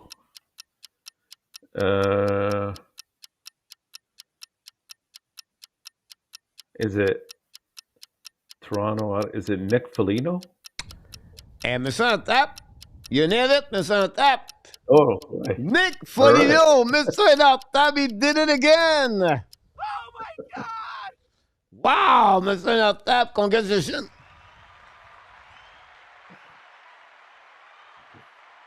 The Toronto and Ottawa gave it away. That's what we call you the GOAT on the contest, Mr. I Tap. don't know about Nick that. Foligno for Luc Lafortune also. David Perron, I believe, as a G. And great. I think, in fact, like I gave you a brother, maybe helping you too. But I think for me, Ottawa, Toronto, and that's why I missed the team, right? I did not start Chicago, and then like Chicago, yeah. I mess up everything to be sure I don't get it. But in our tap, impressive, ladies and gentlemen. Again and again, congratulations. And Luke also did it. So everything. So top, the subject of the night is the architects. And I called in the architect is Demidov and Hutson. I want to share with you guys about the architect for the Montreal Canadiens. And we know, honestly, what is architect are. They have a vision. They build everything. They are the smarter people on the meeting. Usually they are, and they make something great. And I believe this could happen again for the Montreal Canadiens. So Lane Hutson and Evan Demidov. So what I get, Mr. Tap, I give you some reason why they are the performing the duo Lane Hutson and Evan Demidov. Why they are special. For me, is the vision, Mr. Tap. The vision and the hockey IQ are blow my mind. They see things like nobody see on the ice, and this is usually the greatness in hockey. They do that. McDavid, I believe for me, and McKinnon, two players are looking the same. Like not only them is honestly the speed, all right, and their hands. The stick and glane is amazing for both of them. I don't compare Demidov and Hutson like them, but what I'm trying to explain to you is not only the edge work of both of them are another not top notch or compared to everybody. They can turn around left and right. Their cut back is amazing. The half moon edge work is completely great. And they change the direction just because of the way they use the inside edge and the outside edge on the skating. Now you can fake it, you can move it, I understand that. And then the playmaking. They make playmaking, guys. Lane Hutson last year, the power play and the way he make a play and give better opportunity for the Montreal to score goal. Same prototype player, Mr. Tap, even Demidov. They create play we never see that. That said, Mr. Tap, this is not remember. You have again looking at your memories and to remember two players like them play for the Montreal Canadiens said this what we never see for a long time. And we can talk about Piquet Subban, but I don't see him compared like both of them like compared to Lane Hutson. Dominate like Lane Hutson, and both of them is going to be the future for the next 10 years for the Montreal Canadiens, maybe more. Where Montreal are really lucky to have both of them. We have to give credit for the Montreal Canadiens to select both of them and to have them with the team. But can you remind me maybe a defenseman with a player? Of course, we have to go back to Larry Robinson and Guy Lafleur, I believe, honestly. But the way they play, they could say, you know what, this is going to be, or maybe split the time. Maybe one defenseman and then another forward another time. You remember, like this was like amazing. I think for me, I can compare right now for the last and the 21st century, I would say to you Kovalev. But it was not like them yet. No, you're right about that. I mean, I'm thinking. I mean, on a different level, I don't think they share the same things, but that work really well together. I mean, you could look at Colorado and look at McCarr and McKinnon. I think that there's good. They're both phenomenal duos, and they both have very good vision. Same thing with the edge work, playmaking, the speed. That's something else that you can mention there. But they're far and few. I'm sorry to cut you because we got an answer there. Yeah. Et tu said Harvey and Richard. Yeah, I mean, I only see that from tapes that I've looked at, but I can't comment on actually having seen him on a day-to-day basis, obviously. But I wouldn't discount that. Yeah, I think that's a good analogy as well, or Yeah. comparison. Sam, talk about Markov et Koivu. Uh, yeah, yeah. I mean, different roles, obviously, but I mean, for me, it's with these two guys. I mean, and we don't see this, but they're on the ice before practice starts. They're on the ice together after the practice is over, and they're constantly in sync with what they're doing out there. And when you have two people like that on your team, one's a defenseman, one's a forward, that are that creative out there, it makes it hard for any other team to game plan for that, because you don't know exactly what they're going to be doing, right? They're creative and they look for and what happens in turn, you catch the team off balance, and that's when other players are able to get on the scoreboard as well, because they get set up so beautifully because of it. So yeah, is it a great duo? Absolutely. Like it's hard to come up with another pairing that's on the same level, that I can think of. Now, great comment about that. I don't remember a zoo like them ever from like 90s. Hudson is the best offensive ad defenseman that I've seen in 45 years watching hockey. You're right about this, too. Absolutely. Célébriné, not Célébriné, but the Sharks tied the game 1-1, Mr. Tap. Jeff Skinner, reborn in NHL. 4 goals, Mr. Tap, this year. Kurasev also. And Orlov, 10 assists, Mr. Tap. 10 assists for Nice. Orlov. San Jose is another Nice. team like Montreal. This is the new wave, and that's what is good for hockey right now. You have Anaheim looking good, Montreal looking good, Columbus looking good, and the Detroit, the Sharks, and also the Anaheim, like I mentioned to you. Chicago, not bad at all. I think Chicago will be down a little bit, but you're absolutely for mention of those names. Robinson and Lafleur for Luc about that. And I'll give you a little bit more information, guys, about the stats for them. So, Demidov stat, 10 points this year in 12 games. He had 6 primary assists this year. He had 3 power play points this year. Hutson, 11 points in 12 games, 5 primary assists, 2 power play point this year. So it's a bit surprised right now, I would say to you, because the power point, I thought the power play point would be a little bit more higher. But I'm talking about the playmaking. And that's the reason I put the red apple guy. If you want to get a secondary assist, it's a green apple. So maybe people understand that. But that gives you who they are for that part. And I think Demidov, he has to show the puck more. I think he wait too much. He want the perfect shot. He want to waiting and everything like that. But one, Demidov is going to shot more. Lane Hutson talked about this during an interview this week. He want Demidov shoot more. But you said this, I could make a clip. I did not have no time to do it. But Demidov, Hutson together, when it's 4 versus 4 or 3 versus 3, Mr. Intap. Right now we use Caulfield. And I think Montreal should do this for me. Hutson with Demidov, with New Hook. And then you have Madison with Caulfield and Suzuki. And then you have to that Sekerski with Thompson. And then maybe Bolduc. I think that would be my 3 line on my overtime. But again, I think this is a great duo for the Montreal game. That give you a little bit more information about who they are and just the beginning or something.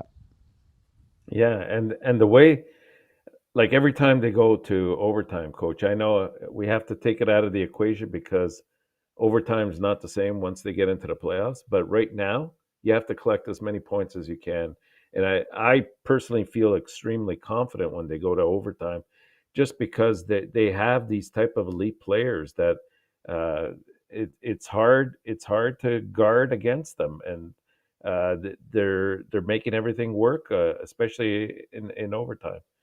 So that's going to mean a lot at the end of the year in a conference, and specifically in a division, that 1 or 2 points may decide whether you make the playoffs or not. Winning these games in overtime and getting that extra point is going to be quite a difference. Great point about that. Send the man. Talk about Bobby or Phil Esposito. Oh yeah. That's a good I one. mean, Esposito was gifted in a different type of ways. No, but Bobby Orr, he amazing. was, put the puck in the net differently about that Oh, one yeah. over there. I like The that garbage one. collector. That's a good one. Phil Horsley, Pat LaFontaine. Yeah, I could see that. I'm talking about two players that, they step up, like Denis Potvin, Michael Bossy. Top end. Yeah. Right? So it's fun to see that. It's fun to share like those kind of moments about that. So it was just a subject we want to share with all of you guys talking about this. Mr. Tap, it's 10:05. Before we go to the other things, I want to share with you a couple of news around the Montreal Canadiens before we get I have tonight the clash for you. And we're going to go to the prediction of the week. First of all, Mr. Tap, let's see where we are. On my screen right here. Here we go. But I have so many open up left and right. Sometime I'm lost, Mr. Tap. The hashtag Laval Prospect during the weekend, guys. They played 3 games. They got out with only 1-2-0 for the Laval Rocket. They lost 6-2. They lost 2-1 and they won Saturday 5-2. 4 goals for Laurent Dauphin Saturday. We welcome back David Rebacker, play 2 games, and then William Trudeau also. Fowler played 2 games, lost the first game 6-2, win the games 5-2. Pretty good performance, both goaltender Kakkonen and Fowler on the weekend. Obviously, they could win Friday night. The game slipped between the hands or fingers at the end of the third period after the last 10 minutes. After they take the lead 1-0.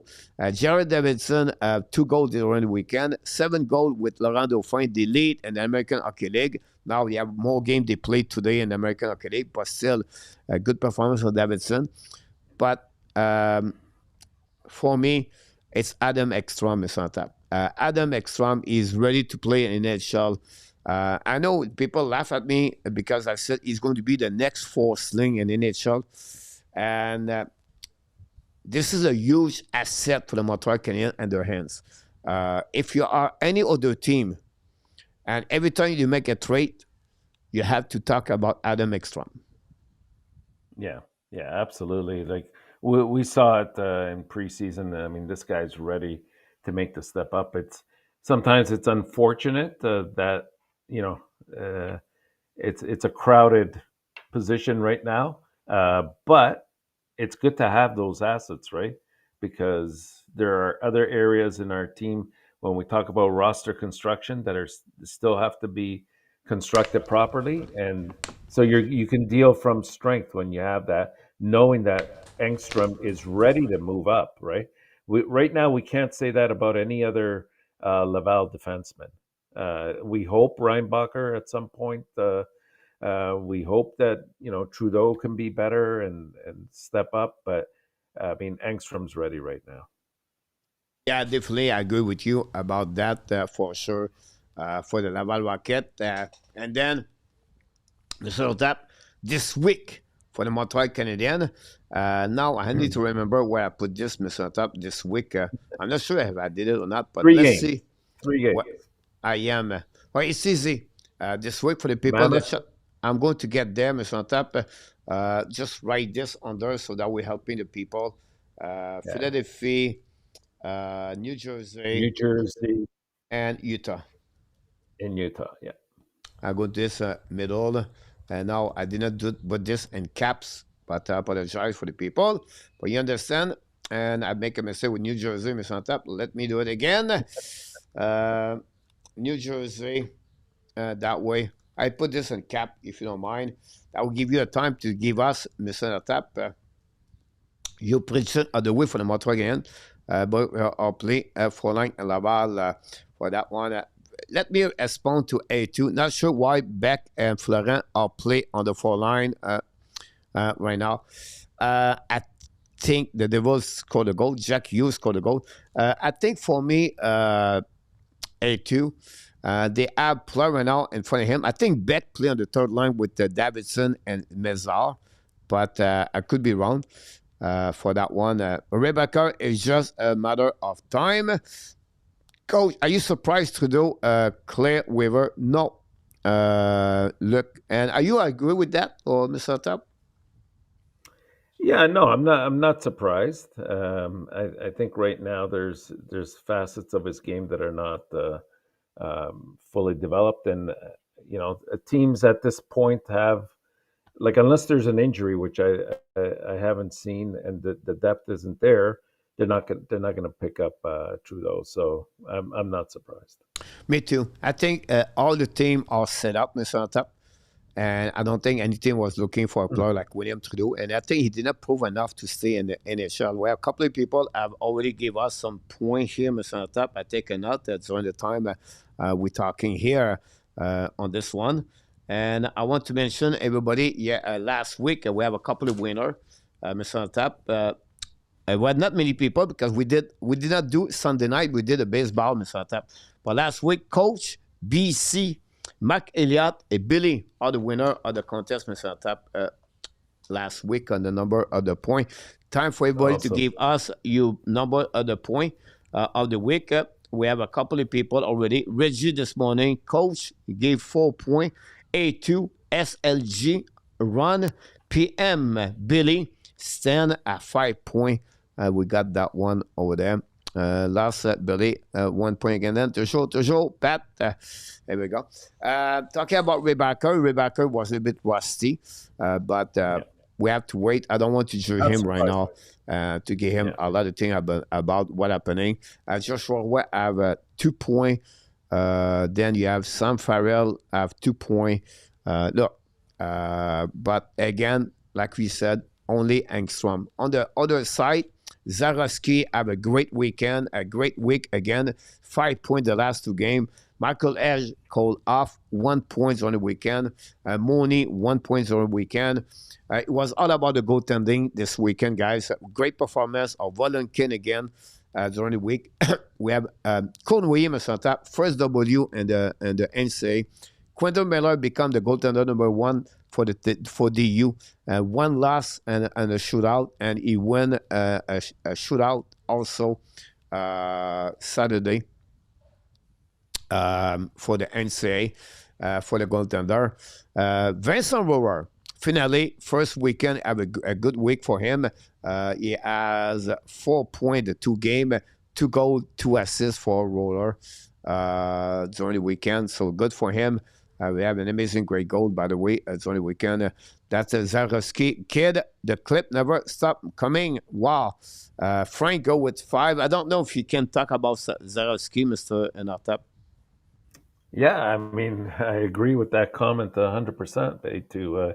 I mean, every play he's in, he's another very creative player, and very young, and is playing with older players. That's the amazing part as well, and he's doing extremely well, and he's being used in many facets of the game. So his skating looks very elite too, Coach. I really like what I see.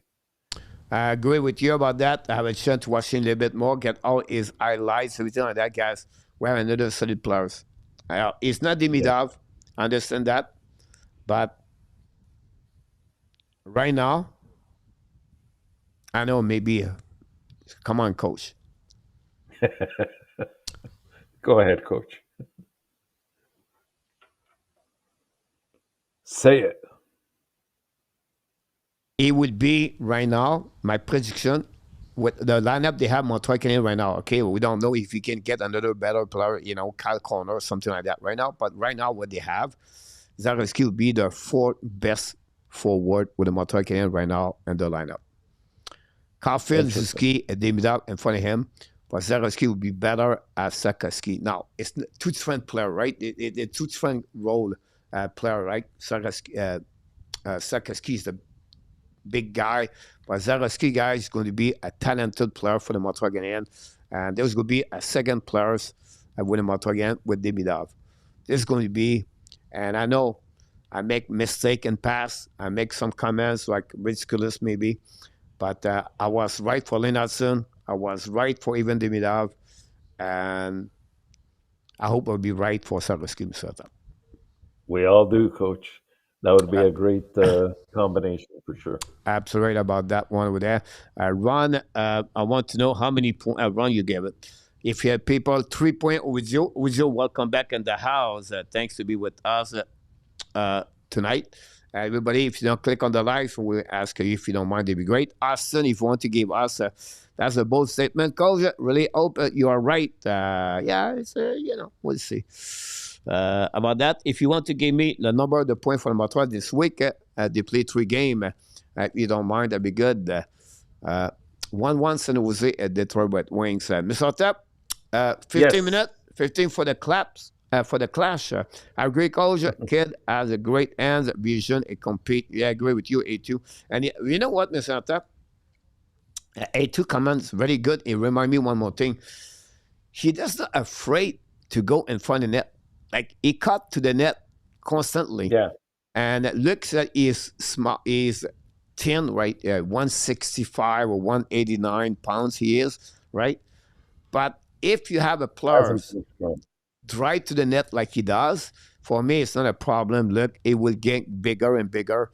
But I believe it would be François Pitt is with us, Mr. Enortap. François Pitt with us. He go with 4 points, François. François was with us this morning also at the French show. Look at Watson, Mr. Tap. I don't know what happened to him, but he gave 3 points for the Montreal Canadiens, Mr. Tap. He's starting to now to believe on his team, Mr. Tap. It took him 5 years, but he's starting to be positive, Mr. Tap. He's wearing les lunettes rouge now, I see. Exactly about that. Detroit scored a goal and now to take the lead to 1. Maurice Zader scored the first goal of the season, I believe, with that part. Austin Richard, Dominic, and Mix Partial are 2. They are producing crazy good athletes.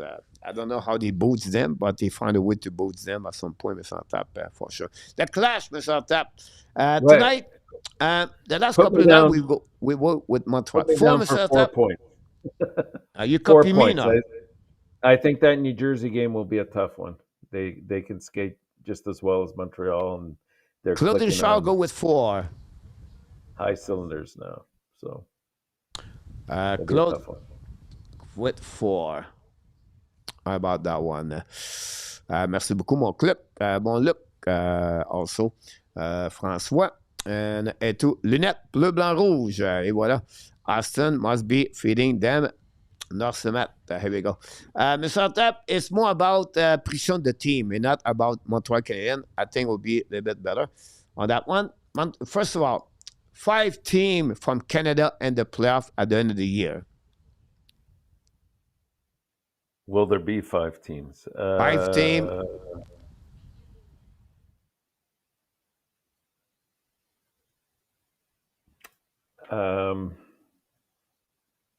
No, I don't see it. Not at all. Not allowed. Not at all. So 3 of them will be eliminated minimum. Who are they? Yeah. Well, I think Calgary, Vancouver are 2. Then you got Ottawa, Montreal, Toronto, and who am I Winnipeg, missing? Edmonton. Oh, Winnipeg should. Yeah, I forgot about Winnipeg. Imagine that. You know what? I'm gonna go. I'll change that, Coach. I'm gonna go with absolutely. I could see it. Yeah. Now suddenly you put Toronto back and they there. Well, that's the one that's dancing in my head, but you got to believe that they should have enough talent to at least All get a right, wild Guy, card. go with 4 point. PLW, I got it, my friend. And yeah, I will go with A2. I would said not allowed. 4 teams on top. I still believe Ottawa or Toronto are not going to make it. Yeah. I mean, it's a tough one, right? Because the East is so well balanced between even both divisions, but especially the Atlantic. Not allowed. It's a Mike tough Eminem, question. welcome back in the house, Eminem. Thanks to get with us tonight. I appreciate a lot. Next one, Mr. Top.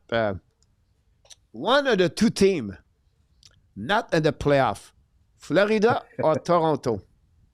Okay, I'm going to contradict what I just said. So I'm going to say not one of the two not in the playoffs. I'll say absolutely. So I won't tell you which one. now, if I follow you, you said five teams. I'm contradicting. I'm contradicting it. Now you go to the other way right now. I know. I'm gonna say bad. One of the two not in the playoffs. I'm gonna go with not at all then. Not at all. One of the two teams not in the playoffs. So now you go with both of them, Florida and Toronto in the playoff. Yeah, I think so. I exclude guys the Toronto Maple Leaf me. Really? Yeah. So absolutely on that one, if I want to follow up what I just said early. Francois Pitt, Toronto, if his choice is between them and Florida, game maybe not. Not allow Ron, not allow Luc Laparson, not allow Frankie, Mr. Barry. So let's move on, Mr. Intap. Another one for you. One of the two teams, the Seattle Kraken and the Anaheim Ducks, and the playoff.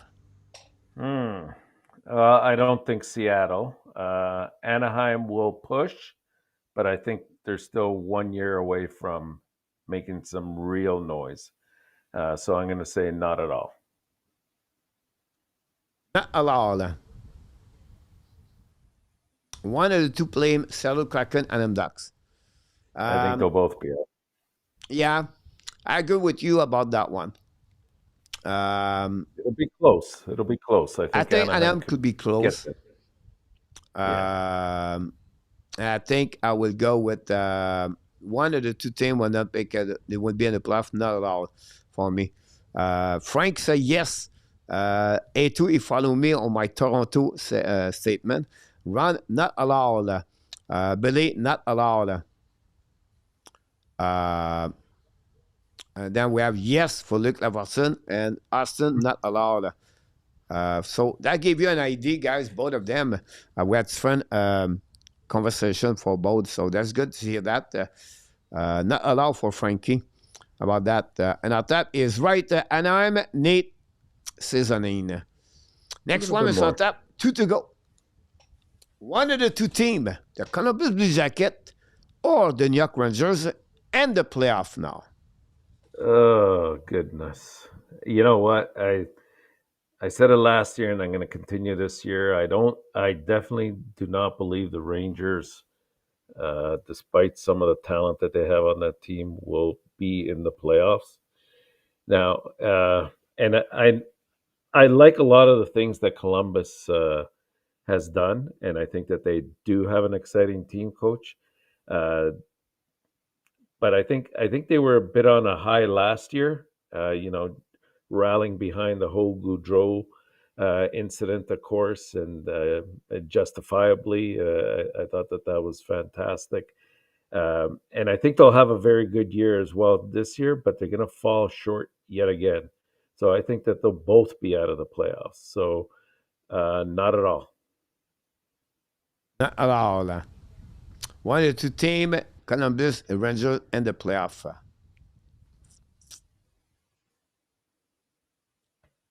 Close for Columbus, Mr. Tap. I know. They'll be close. They'll be within 2 or 3 points. But we said not at all. Yeah. Pierre Martin, you have a lot of comments right now in the chat right now. Both teams close. Luc Laparson. Some said yes, some said no. When one listened to Steve Dungle podcast network talk about the Primo and the net for the Leaves about that. Here we go. Mr. Tap, last one of the night. I just got my breakfast, by the way. Have a good cheese, Mr. Tap. No comment. I told her I'll be done at You don't 10:30, talk. and it's time 10:25. The meal Keeping you is to the ready. clock, eh? I Now, have a Coach, good I one, want Mr. you. Tap. I'm really Yeah, lucky yes, to you get do. that one. That's Anyhow, good. That's good. Minnesota and St. Louis Blues not in the playoff, Mr. Tap.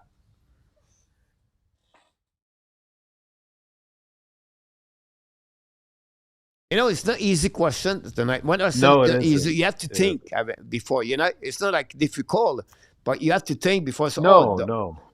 that's And there's so many factors that could come into play, right? Like yeah. injuries and things of that nature. You know,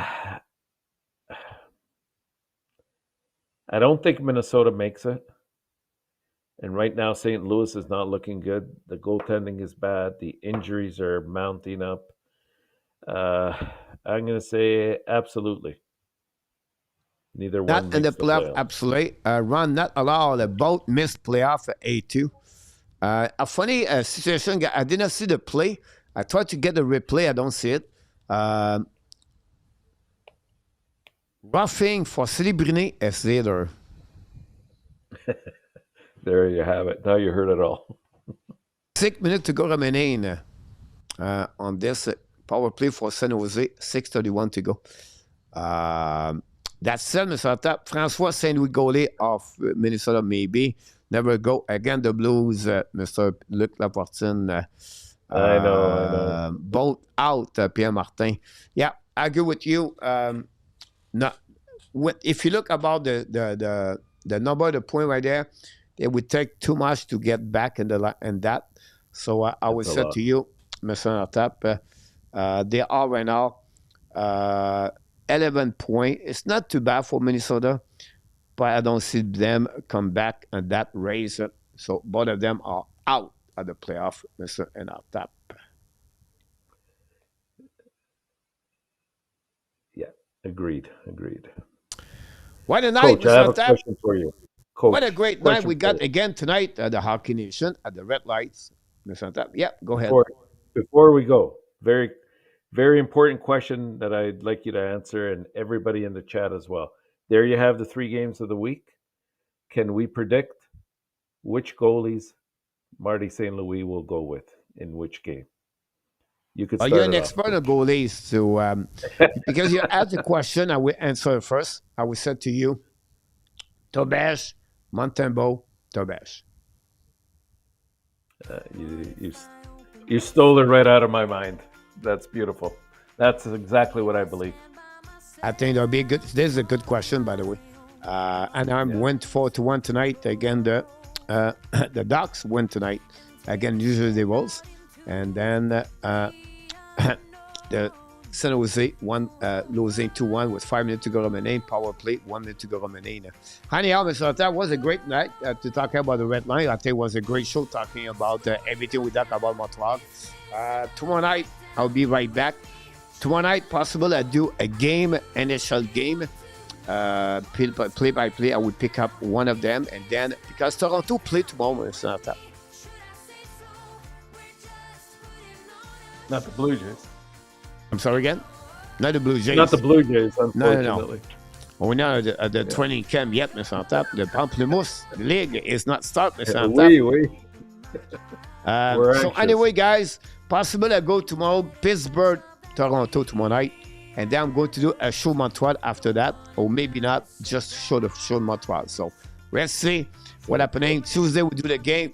Wednesday, Marco Larrabee with us. Thursday, Montreal. Friday, maybe Laval Rocket. And we keep pushing, Mr. Intap. Was a great pleasure to work with you. Thanks, moderator. Run with Kings tonight. Thanks for that. For you, my friend, RG Calabro, the news update. Mr. Intap, was a pleasure to work with you. I can wait see you next week. Last word of the week. What are you looking for, Mr. Intap?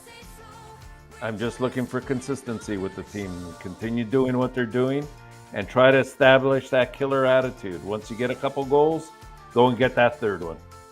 Here we go. The stood out of the week, Mr. Intap. The stood out of the week? Yep. On Montreal? Yeah. you got to give it to the guy that just earned the third star of the month. I'm going to go with Tobesh. Great pick about Tobesh. I agree with you for that. But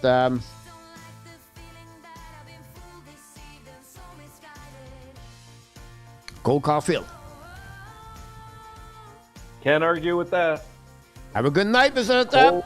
Have a great week. Good night.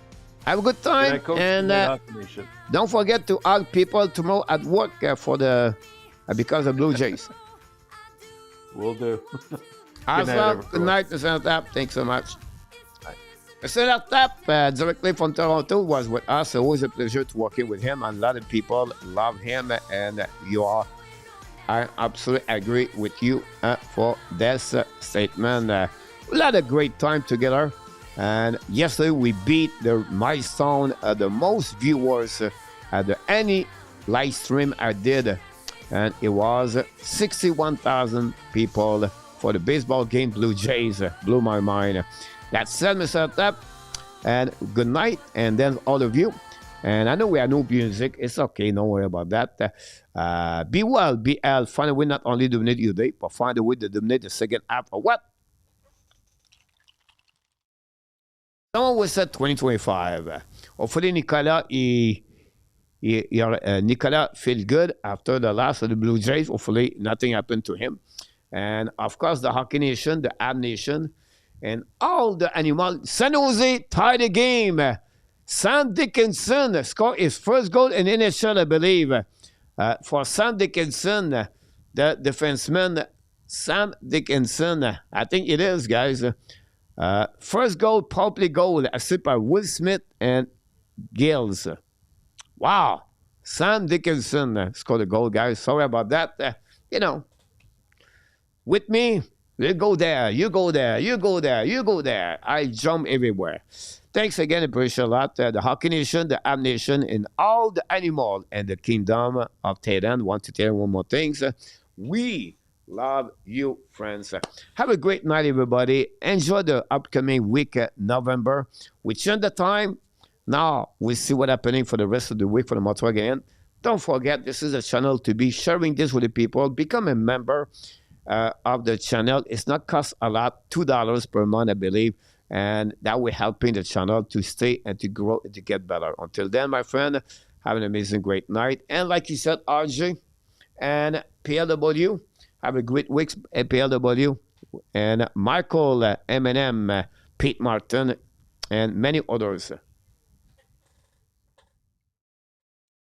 Booyah! Good night, everybody. Salut, Barry.